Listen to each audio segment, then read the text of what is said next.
first day of the fourth quarter of year 2023, the last quarter, the one that cricketers call the home run. I want to tell you that, as they say, it is not over until it is over. You will say we have only 3 months left, the year is gone. No, the year is not gone. Every day, every hour, every moment counts. And it counts depending on what you make of it. So, if you have a plan at the onset of this year, I tell you, take a look at that plan. Yes, so many things may have upset your plan. Economic indices and all of that. But you forge ahead. So it is not over until it is over. Rejig your plans. Just make sure that your plan has deliverables and has timelines. And of course, it must be in black and white. Go for it. I wish you all the very best. Yes, this afternoon. Thank you so much. You say because it is pendulum, it's something that swings in an arc, and along the way it touches so many things. So we're going to be doing a random conversation this afternoon, talking about the issues that has dominated the Nigerian space in this past week thereabout. The President Commander-in-Chief was at the United Nations General Assembly to address the 78th session, and of course that was his very first attendance at the United Nations General Assembly. He spoke for Africa, he spoke for Nigeria, he spoke for democracy, and it has been assessed that he spoke powerfully. In fact, he's been referenced against speeches made by Murtala Mohammed at the United Nations, at the Addis Ababa OAU conference. That speech that was referenced that Africa has come of age. I have live in the studio with me a gentleman with whom we always enjoy a robust a conversation. He is Honorable Kunle Olatunji. It's been quite a while that I had him on this show. I do most warmly welcome you again. It's been quite a while. He worked, of course, well, expectedly so. He worked, he is a communicator, he works in the communication unit with His Excellency, the late Governor of Oyo State, Senator Abiola Ajimobi, of course. He's a stalwart of the APC, and of course, he is a management consultant. I welcome you most warmly again. My good brother, nice to be with you again. Yeah, and to our listeners at home, it's a pleasure to be here one more time. Yeah. I wish us a happy weekend, a wonderful week ahead. Yeah. The weekends today, Sunday. Yeah. Or rather, some people will say that the week starts today. Exactly. Depending on which side you belong to. Exactly. Yes, the president was at New York to address the 78th session of the United Nations General Assembly. And everyone, Nigerians, non-Nigerians, friends, and even foes of the president, say, use that deliberately in a present continuous sense, say that was a speech, a powerful speech in all ramifications. He spoke for Africa as a continent, he spoke for Nigeria, he spoke for democracy, and he spoke for the future. It wasn't a long speech. I just saw that, because generally you see presidents coming to deliver long, rambling speech, boring speech, the UNGA, but he spoke very short, straight to the point, and powerfully. Yes. And not just, and the delivery too. The first thing I want to ask, and which somebody said to me on Saturday, was it Friday, was that this Tinubu that we saw at the General Assembly on a global platform now, not even a Nigerian platform, on a global platform, we saw him deliver his speech, the vintage Bola Ahmed Tinubu style that we have always known. But I asked myself, is this the same Bola Ahmed Tinubu that people are telling us all sorts of things? All sorts of things. Is this the same Bola Ahmed Tinubu that ran the electioneering in this. Is it the same man? Yes. Or is it like another Jubril of Sudan? Really, well, pleasant one there in terms of the delivery of our president at UNGA. You were right. That people will begin to wonder, is it the same man that we saw during the electoral campaign that is now this very fantastic, agile, robust looking, articulate, fresh, of sound mind with quality delivery? That was a super delivery. I was proud of myself as a Nigerian when I listened to President Bola Ahmed Tinubu delivering his message at the United Nations General Assembly.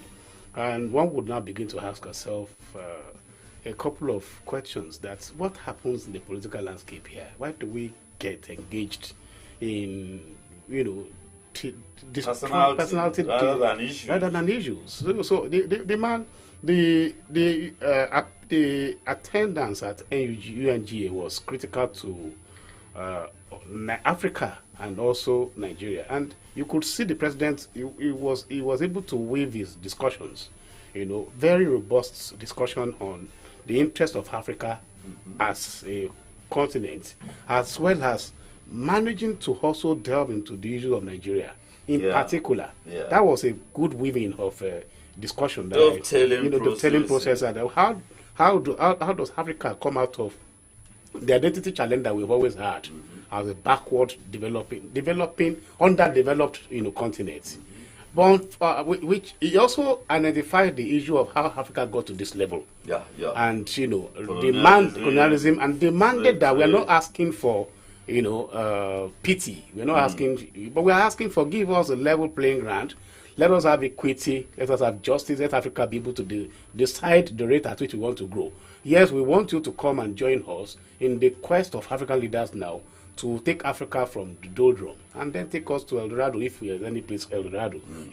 So I think the UNGA deliberations, which provided the president the platform, and it was coming for the first time, and given that opportunity, he actually sold Africa and Nigeria to the whole world. We are proud of those discussions. It touched the issue of, perception of the world about Africa and perception of the world about Nigeria. What we are doing now, what are the plans that his administration has in future, and then attracting international interest to invest in Africa, to also invest in Nigeria, with specific demand, request that Nigeria is the destination of choice for any serious-minded investor. And actually, he was not just selling rhetorics. He was not just talking rhetorics. He was actually selling facts. Because truthfully, Nigeria as a nation has a lot of advantages that should be exploited by international investors.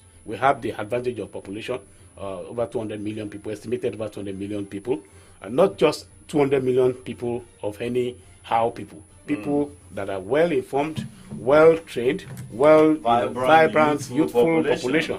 That's 60% of our population is youthful. Yes, and not just youths of any mean status. People that are well. We have you can see how we have been able to influence the world generally. Go to America, go to UK, go to Germany. You find Nigerians they are performing miracles. In terms of professionalism, we are delivering to the world, and most of them were trained here in Africa, in Nigeria. Most of our doctors are trained in University of Ibadan of this world, University of Lagos, Louth of this world, OAUTH, several Uniben, University of Benin, LASSO of this world, University of Zuka, where we have sound professionals that are performing, miracles, doing very well professionally outside the country. So the president was selling a nation that is loaded with potentials, and I feel I look at it that in the short run we are going to have the benefits of this engagement. We're also going to look at it medium-term advantage, as well as the long-term advantage of this multiplier effect of all of these engagements to the Nigerian system. I believe that was a good outing, fantastic outing for us. And then all of us should be proud of our president. He delivered and he made us proud.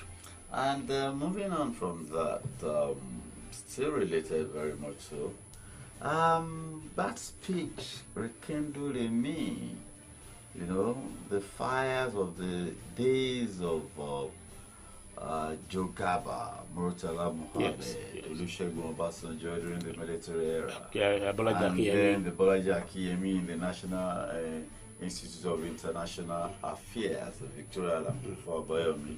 Great input from NIA there. Yes. And then the days of Babangida when Bolaji Akiyemi himself was Foreign Affairs Minister. And even when Obasanjo came back as civilian head of state, he was his own foreign minister. And I said to myself, this guy looks like he's going to be his own foreign minister. He's going to be his own man that will be, in charge of foreign policy. I remember sitting here with His Excellency Dr. Yemi Farobi, and I said, looking through the list of cabinet members, I do not see any strong man for the position of foreign affairs minister. Yes, we have a foreign affairs minister now who has been ambassador to Bonn, if I remember correctly, and then he has a degree in international relations. But that is different from, performing the role. Is it looking like Bola Tinubu will be his own foreign minister? We have seen him do a little bit of diplomatic economic shuttle. He's gone to India, he's gone to a few other places, and he has been engaged in the diplomacy. Is it likely to be his own foreign minister? Well, we all know about leadership. The buck stops at the table of the president, really. Of course, he also has that duty to delegate functions, identify individuals who have capacity to deliver in specific areas. International relations, foreign affairs especially, is critical to any government at that level of national politics, very critical. And so I'm not surprised that we are seeing the vintage Bola Tinubu actualizing that role or several roles in terms of, of course, he is the one that identified the areas of core interest. And then he has also taken it upon himself to say, well, fine, the people want to see the president leading. And and that is what I think is providing. It's providing the leadership for those who are in the cabinet for him to see, look, this is what I want to achieve. For instance, in that UNGA assembly, the India visit and quite a number, but the one we did also at UAE, you would definitely expect that the president would deliver speeches. So it's important for people to know how now we have a president who is visionary.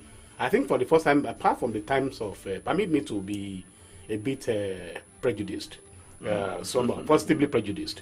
I think for me, if I look at the history of this country, apart from the times of the Awolowos of this world, and the Nnamdi Azikiwe and all the rest of them that started the First Republic, I think for the first time I'm seeing a president outside, within the context of performance and capacity.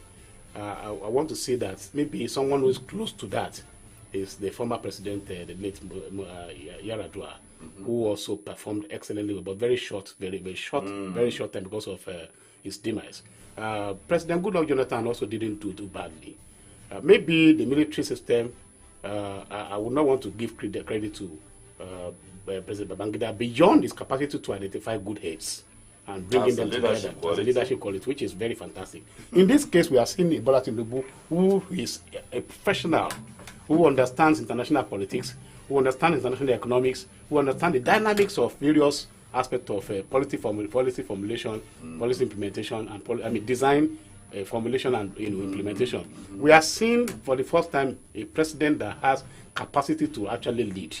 So in that regards, I will give it to him that if in terms of foreign affairs, he's taking the leadership role of frontal positioning to discuss issues that relates to the country, it will send signal to the world that here is a man who knows what he wants to do, what he wants to achieve.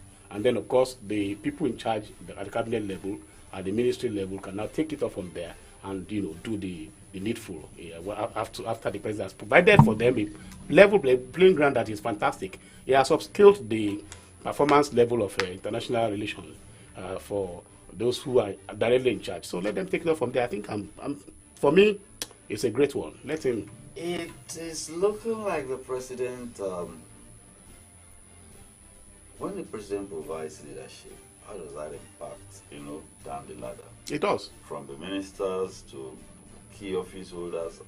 I remember Fashola saying something to the effect when he described the operational style of a Tinubu to Buhari. He said Bola Ahmed Tinubu is a coach who will give you instructions, and when it is time to go on the field of play, he will not leave you to your own devices. He will be at the touchline. And then he described Buhari will give you the instructions and then go and sit in the dugout. That is portraying an engaging coach. Yes. All through, never going to sit back in the dugout, and yet leaving you, to deliver. To deliver. Yes. What does that portend for governance? It's a style of leadership that is very efficient and very rewarding in the end. At the end of the day, don't forget it's also a teamwork. We although the parliamentary system where you have that collective responsibility advantage, whereby if a government, if any one of them fails, the whole government will come down. Yeah. In this case, the president has the advantage of firing and hiring. Yeah. And at the same time, like you rightly define the style. I like that style. It's fantastic. The best style. Keeping you on your toes. Yes. You see the man in charge. You can do it, and I'm backing you up with everything you need. Yeah. You can. So that is a kind of leadership that we need at this time in this country. We can't afford to just have people left alone to formulate policies, say everything, whatever they just want to say, and not backing it into action. In this case, you see the coach himself on the field, on the touchline, like you said. That's the kind of, and he's telling all the players, come and do it this way. He's communicating with the goalkeeper, communicating with the defense, the midfielders, the strikers. Everybody is involved. That's a Mourinho kind of style of coaching. That's so you see coaches that actually relating to football, which you have defined now. You see coaches like that always perform because it is important for you. The bench is very critical. When you are talking about performance on the field, not the docile coach who will just sit and then play. I've trained you on what to do it.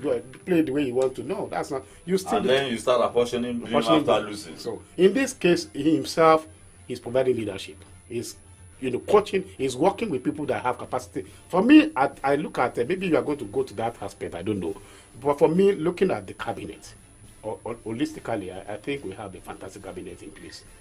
I sincerely think, and I also know that they are going to be on their toes. I won't be surprised the next 6 months he will replace a few non-performers. Juggle them or actual replacement. For some people, I pray it's not going to be an albatross to their political future engagement. Let me tell you something I've noticed. Because somebody, if you have watched Tinubu working in Lagos State, that's his style. Perform, stay. You don't. You're out. Shape up or shape out. Shape up or shape out. I have seen some maneuvering, some tinkering, and I'm going to be very blunt about it, in the presidency. The key people surrounding him. Yeah. I have seen him. We will have noticed the fierce battle between the chief of staff and the SGF. Yes. The chief of staff apparently has been enjoying an upper hand because it's not part of the Lagos crowd. Because he's part of the Lagos crowd, you mean? No, or rather, the SGF. Okay. Because the SGF. And it looked like the chief of staff was getting too powerful.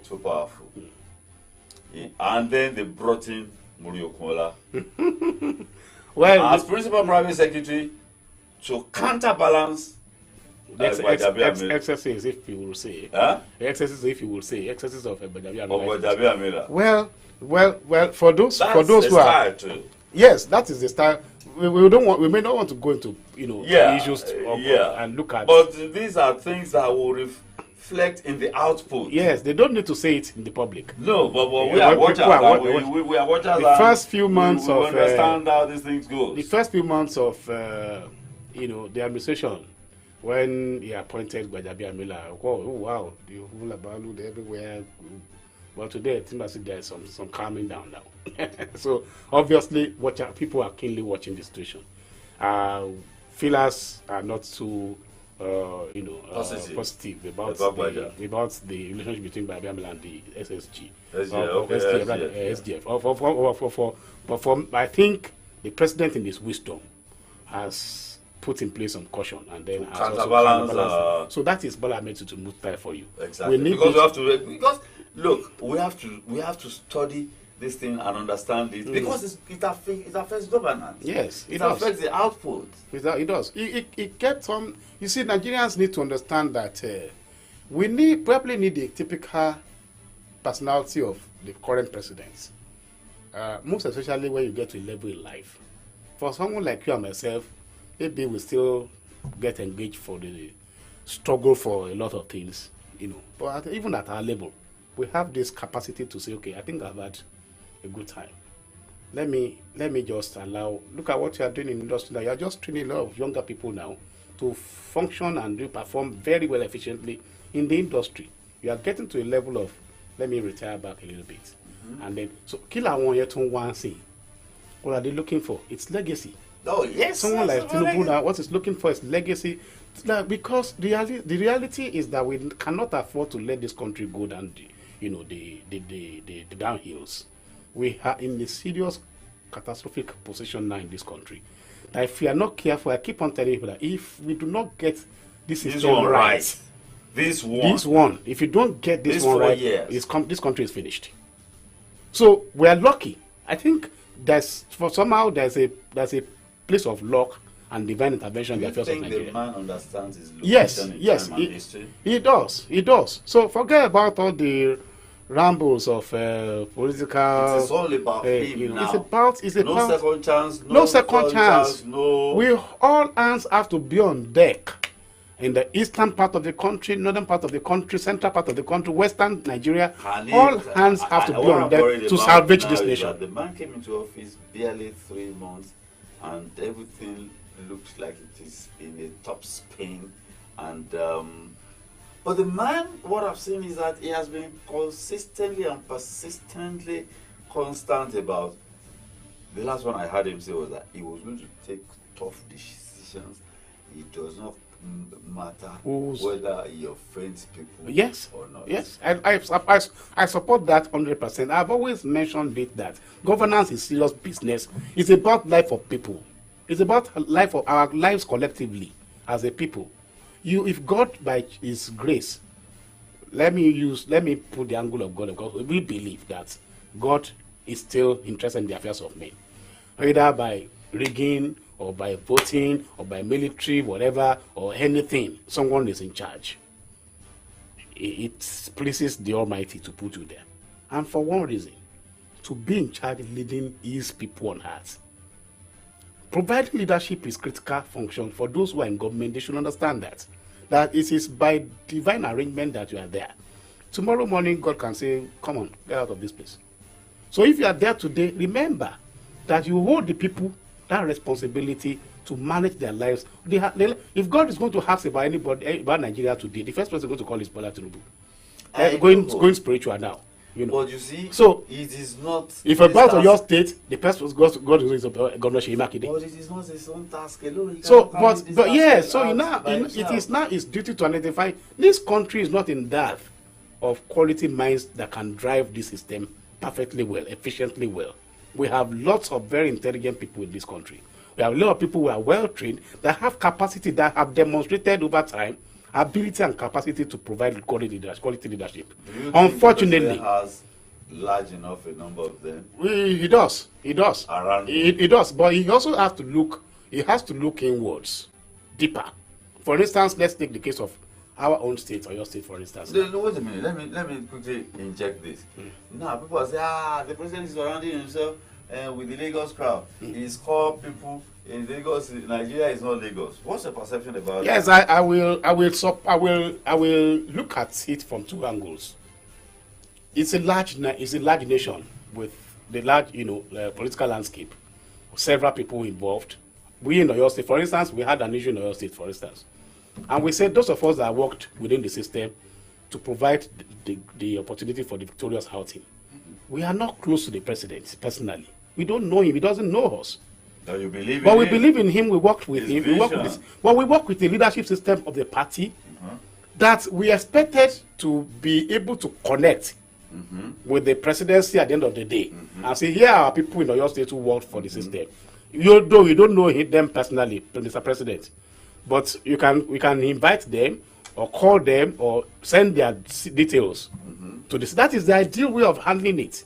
Unfortunately, we are not seeing all of that now. So the president is at a you don't blame the man, because those who are responsible to send as a party to connect, they probably have failed in that duty or are self-centered as well too, thinking about their own position alone, and that's dangerous for the system, because at the end of the day you are coming back for the next another 4 years. At the end of the day, you are still going to have people. So, for instance, I'm a stalwart of the party now. I'm proud to say that I really didn't give it my best. I know We gave our best. all the way. I know that. And there are thousands of me like that who sincerely worked because we believed in the system. We believed in the emergence of President Bola, and we thank God it happened. For me, I am satisfied that I thank God my effort was not in vain. It's not over. But it's not over. We are also into the system because I believe I have something I can contribute to governance.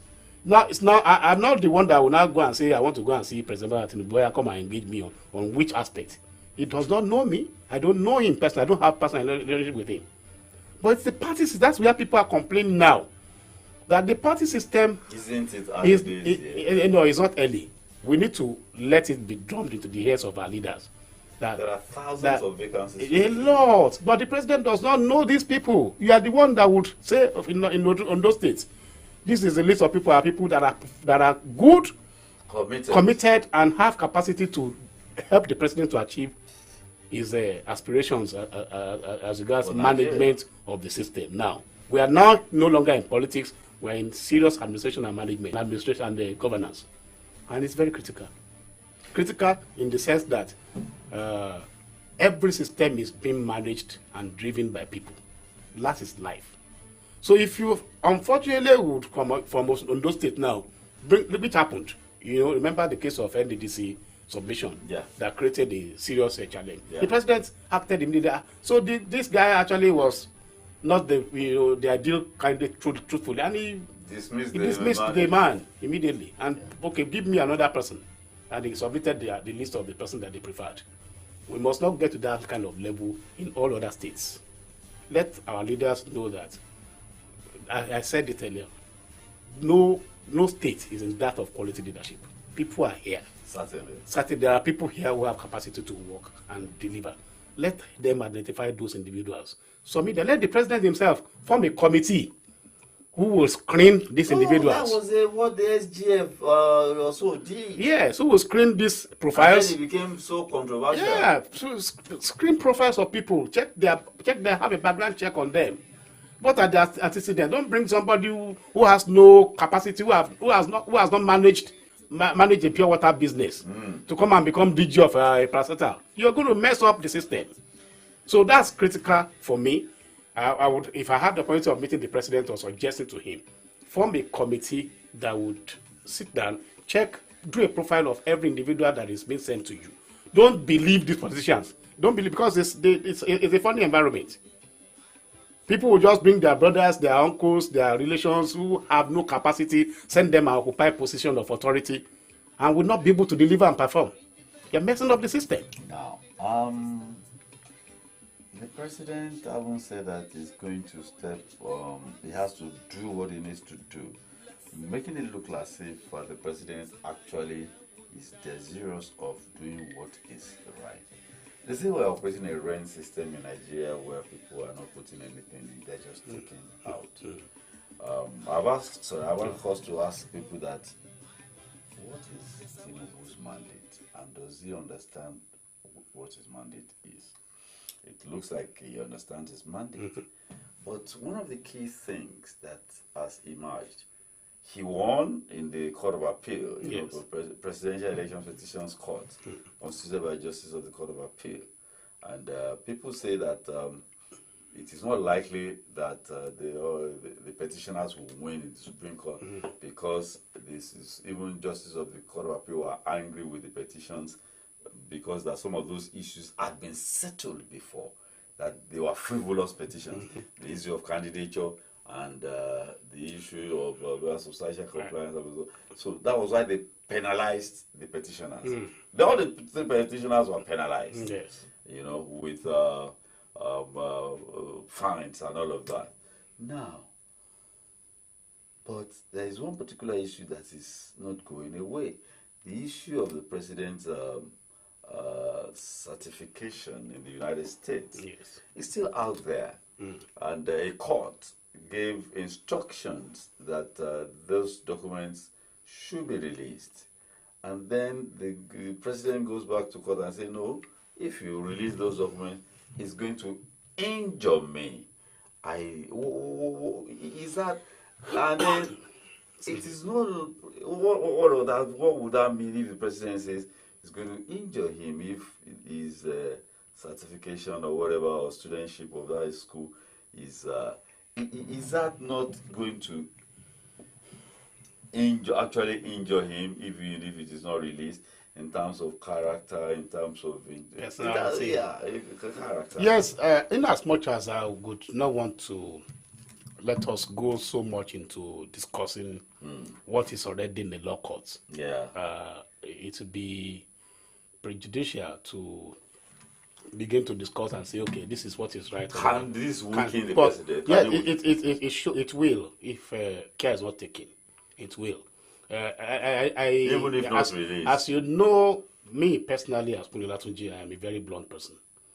I am not too comfortable with that situation. Yes, you must also realize that you must respect his views, his opinions, and his will. It is not compulsory that the president, even me, Kunle, I do not need to release my result to you. You don't even need a university degree. You don't even says I don't need a university degree to contest election.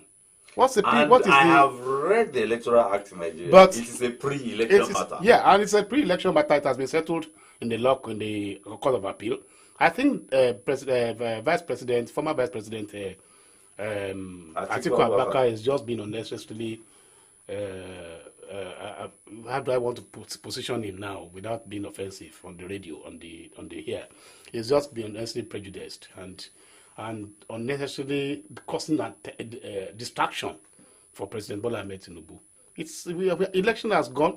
You can't this whatever this you want to court. You have been your case has been struck out, dealt with as frivolous, and that it was clear that this man won this election. Forget about sentiments of being a party man. I'm an APC person, and I have no apology for that. At the time I went to Labour Party, and I came back. Character, but this was leadership. But the issue of that's where my challenge is. If there is nothing to hide, fine. To just quieten everybody. Let them have a look at what they want to see.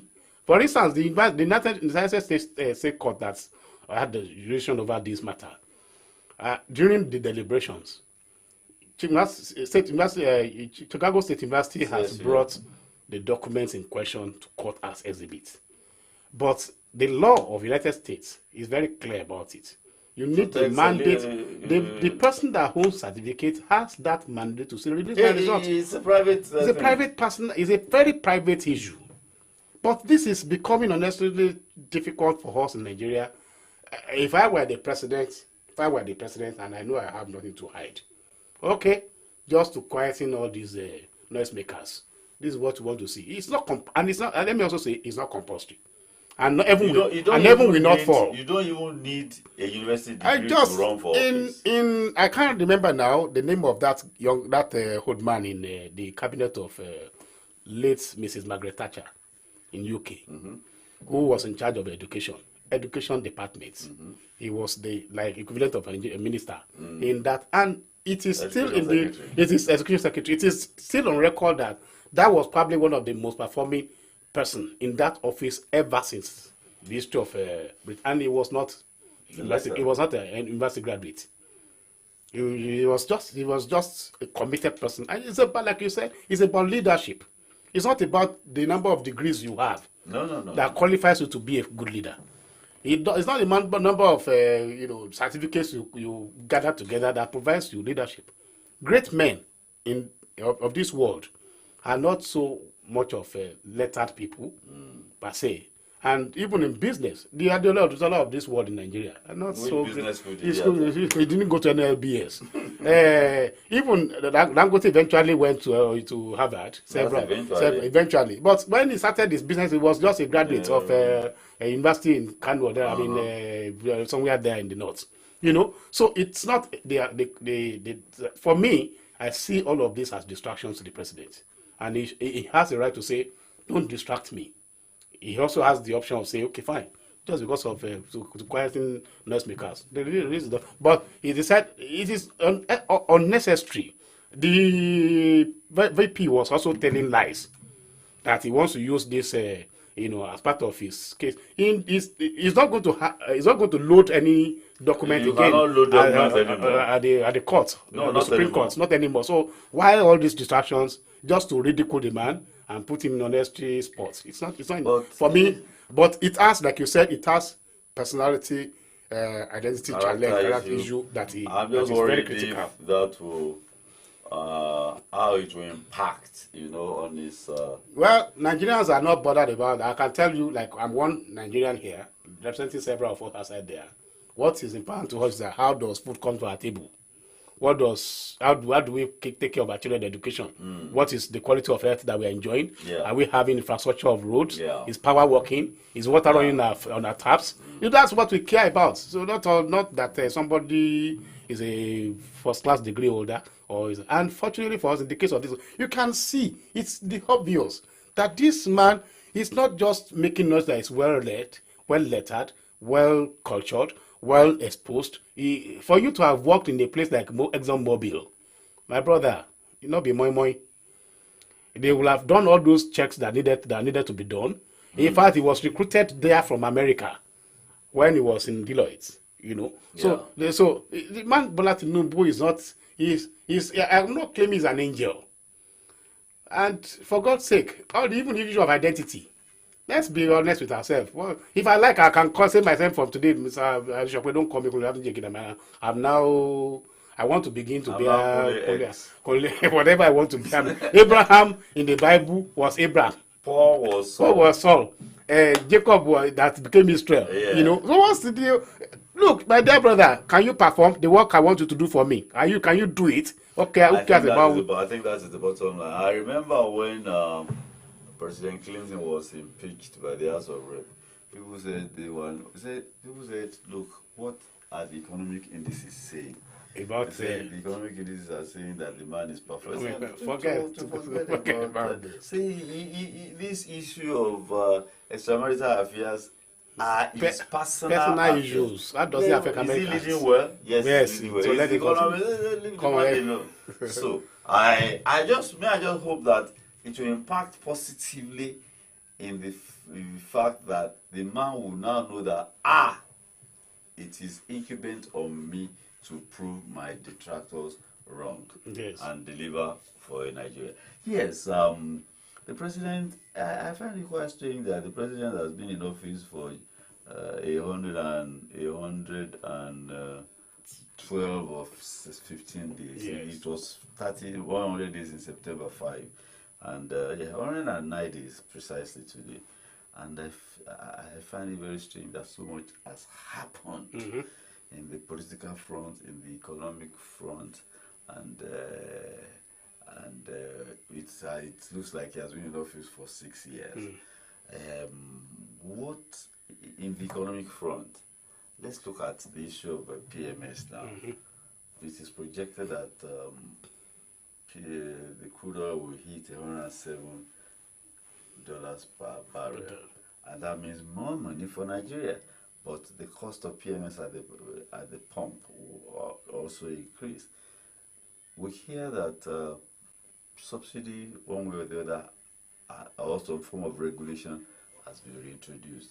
Why say you have deregulated and still regulating? Well, there is no official confirmation of that position. So, Though we know what goes on. but obviously, realistically, this government, to me, is very sympathetic to the pains of Nigerians. And there are a couple of decisions we take. Probably, And they are being proactive. Probably And then aware of the consequences, backlash. That okay, we may not announce it officially that we are taking care of that. Is why how did we even get there in the first instance? You find out that just in the first week of the removal of subsidy, it was discovered that Nigerians are not actually consuming the 60 million liters that we thought, but because some other countries are enjoying from the corruption-induced system of subsidy engagement. So that discovery was shocking. So we've been feeding fat. Some people have been feeding fat on this subsidy, including West African countries. Cameroon, Niger, Republic of Benin, even Ghana. Yeah. So if the government can now say, okay, what exactly is the local consumption of fuel, a PMS, especially PMS? What exactly do we have the figure? And they can have the figure. Is that also a way of controlling how we distribute this quantity being consumed? Yes, if it is for Nigerians that we want to subsidize, I think that is what the presidency or the government is trying to do now. That can we really confirm our needs, local needs, and then subsidize, rather than just wasting money, being big brothers to other nations. If government can tactically approach it from that angle, I have no problem about going behind the scene, take care of that need. Because I do not, it is wisdom. I do not, I cannot imagine tomorrow let them announce that fuel is now 700, even 700 naira. That would be backlash. People can't afford that for now. It looks like so I think that is what yes in the system now. So if you can do that for the next 5 months, 6 months, or before the end of this year, when we know that the refineries will begin to optimally perform. Port Harcourt is said to be going to be active by December. I do not. I watch and monitor what is happening there. Port Harcourt. Let me tell you. I can tell you categorically that subversive economic saboteurs are actively at work in Nigeria at all levels. Yes. And oil and gas industry. It's one of these. It's the worst hit. This is what the subversive elements and saboteurs, economic saboteurs, they are actively at work. I will leave it at that. I will not. Now it's the duty of the government to identify areas of leakages. Is it the duty of government? It's the duty of the government. I'm talking about government as a whole. Yeah. And it's the duty of us, as in the totality of Nigerians, to ask ourselves: is this the way we want to continue? In whose interest? In our own interest. Is this the way we want to continue to live? In my own area of jurisdiction and capacity, how am I treating this nation? How are you treating this nation? If certain things are committed to your hands, what are you doing to benefit this society? Let me tell you, Nigerians are... We need to change our value system. We need to change our orientation. We need to understand the fact that what I am doing on my table affects you and affects everybody. So when we have a leadership that is having that inclination, that has that commitment. Because the president, no matter how well intentioned, no matter how well committed, he needs the buy-in of the people, of his cabinet members, people at the civil servants. I am aware, I've been told and I'm aware that bureaucrats that run the system in this country are actually the ones holding the system captive. So now they are the ones that lead the politicians. A president that is visionary, that is committed to his people, that has been elected, also has the power. For instance, look at the military, for instance. The president has the power to fire anybody there, replace anyone. Police, he has the power. By the time you deal with the system holistically and send the signal to people that, here, I am serious. We are going to salvage this nation together. We are committed to ensuring that it doesn't matter how terrible those so-called power that be. You have to take care of that system. If you are determined and you are focused, I tell you, you can do it. It can change What? the dynamics. It is- But they must see in you as a leader an example of a leader that is Exactly. committed, that is also free If of you lead by corruption, example. live by example. If people see that this the way this man is running, If the president's son or wife goes about peddling the president's influence in oil and gas, in some certain sectors of the economy, and seeking privileges from the central bank, people will know. people will know. People will know. So these are the things that The president has shown for me, so far so good. He has shown the determination, the capacity, and the good can he example. reign in his own family. He What can. was his wife doing in New York? He can. Flying presidential jets to New York. To do Well, what? In what capacity? And with an entourage. A few issues like that. It is not acceptable. We will look. The government will have to look at that. For instance, I queried that in that meeting. How do you want to? You are talking about. I looked at the. She flew Nigeria's presidential jet. I took. an entourage I to looked New York. not only her. All wives of all the governors. What nonsense? And is you are that? discussing the issue of Nigerian women in New York. For God's sake, What nonsense we is have that? to look at all of these issues and be honest with ourselves. We can't afford all those things now. The president will look. I believe. I do not know what informed that program. I cannot stand in here and defend it. It is indefensible, my but it is personality. it is irresponsible. I'm not in government to decide. I'm not being paid to defend. Fly presidential Nigeria's presidential jet to New York. We need to talk to our leaders and talk to their conscience that please, what is important to us now is building this country. You want to talk about our commitment, you want to talk about we're talking about cost of Nigeria. governance. You have to reduce cost of governance. It's important that we have to reduce cost of governance. The reaction of people towards that meeting, which is solely about Nigeria. If you are in Abuja and you gather yourself together and discuss about the issue of Nigeria, fantastic. You want to talk about Nigerian economic growth and program, we do that, and you take it outside Nigeria to go and discuss in New York with all governors sending their wives. I mean, all the governors' wives. And then their individual entourage. Their No. details will follow them. Their aides will follow them. All of those have to public change. expense. All of those have to I change. will reference something that happened. A director of the CIA, has an official jet that he flies. And the man was going on an assignment and the wife rode with him on that jet. Of course, there will be a manifest. The office of the director of administration in the office of the director of the CIA sent the man a commercial ticket, a commercial bill to give to that he has to pay. Yes. That what was his wife doing on the official aircraft of the CIA? We need to get to that level. We need to get to that level in Nigeria. I felt offended when I saw the president's wife arrive in New York ahead of her. I felt terribly assaulted and offended by this. I would say let us permit some occasional judgments that are not too pleasant. You can't get it right all the time.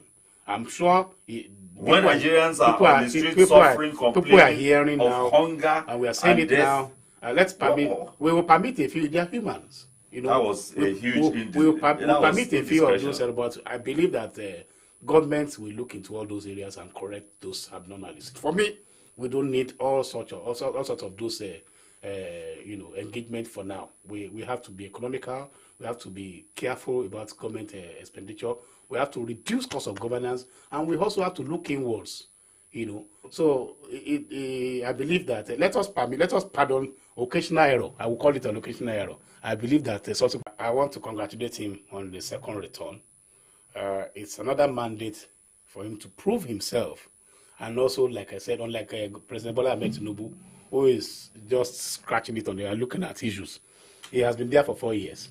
Now he has another 4 years mandate to really solidify his performance and concretize his performance. And I think for me the environment is very critical. So I have no problem with what he's doing in the environment. His commitment to ensuring that. Why is it contract? Why didn't he do that in this? Well, don't forget this. All of these functions also are political undertone. Ajimabi did this in his first term. Yes. And subsequently abandoned it. That's unfortunate. That's unfortunate that people were, and it's one of the areas where he scored very high. I remember when we were in government, he was very critical to the man in charge of him. I won't want to mention him now. that look, young man, this is an area where I've been scored very high. I have given you responsibility to manage environment. I won't say he abandoned it, but his performance in the environment the first time was better than the man on the street knows that he abandons it. So he abandoned it for electoral expediency. He didn't need. He wasn't coming to govern on the third time. No, he abandoned it at the end of the first, towards the end of the first term. You know, there's always political. Some of those engagements are political because at the end of the day, if you also don't do certain things, people won't vote for you. So the best thing is, okay, this is what you want that will satisfy you for now. The image of Governor Seyi Makinde in the first time was, laid back, laissez-faire. I don't want to stress my people. Let my people be, and there's so much wahala already. Why now the change of gear? Well, maybe it's not realizing that whoever wants to get offended should be offended. He has to do the right thing. At any point in life, he didn't know the right thing. Not that I didn't know the right thing, but at the end of the day, you see, let me be honest with you. Politics is very dynamic. It's not a straightforward issue. The role of a leader is to let the people know and do the right thing. He did, and also to lead them to do the right thing. So, for me, if he led them to do if he's waking up now to do what is right, I will clap for him. Whether he forgot to do what is right in the first time, but he's not. At least let's be happy and be thankful to God because he doesn't need their vote anymore. Well, not because he doesn't need their vote anymore. Maybe he now realizes that the reality is, we must do things the right way, and suddenly, and he's not doing it the right way. That we should be.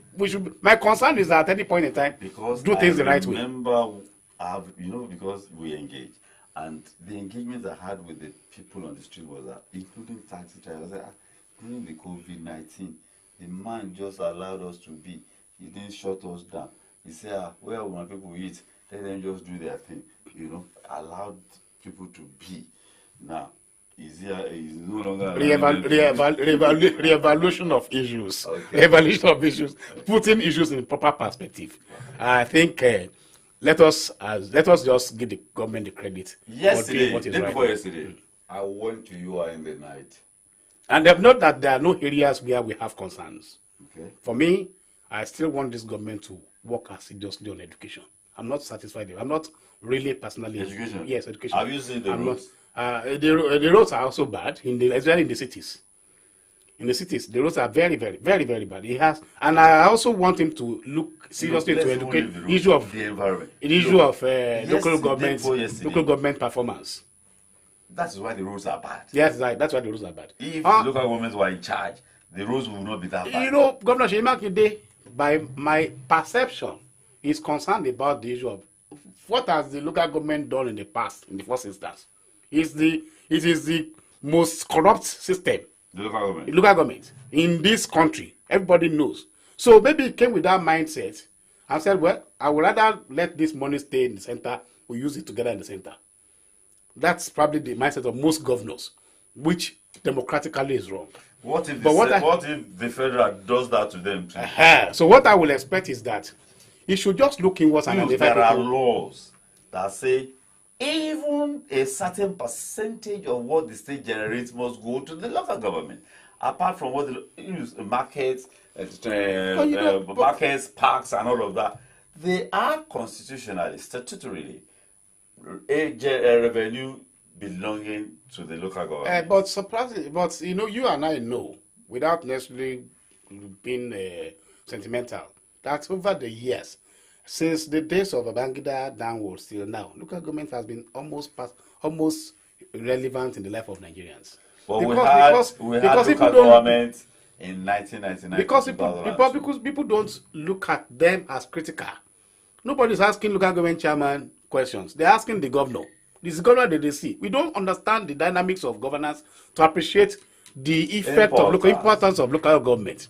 So there's so much massive corruption going in that place. If I were governor, truly I'd be tempted to go this way of Governor Seyi Makinde. Honestly, because that was what happened in our own government administration. I want people to look at me. Look, I want people to come and Jiwoni. Come out shaking, come out Jack, come out together as central pause. which to some extent made a lot, but it's not democratic. In 30 seconds, speak to Nigerians as we continue with Bola Ahmed Tinubu. Well, we thank God 30 for seconds. we are here in Nigeria. We are where we are now. We hope that the renewed hope, by the grace of God, let us be patient with this administration. I will start looking at issues critically from January next year. All right, I agree. For with now, you. let's see. From Let's January, that will 6 be months of 5 or 6 months. 6 months of let's tinker with the system and see how far we can. Thank you so much. In the past 55 minutes or thereabout, I've been in conversation with Honorable Kunle Olatunji. Always a robust and incisive and engaging conversation. Always. I thank you for joining me this Sunday afternoon. Again, as things unfold and unravel, I will be regularly in contact with you on this show. Thank you so much. It's always a pleasure. Solutions at 3.9 FM is the station, and Pendulum this Sunday again. God bless you all. God bless Nigeria. Bye for now.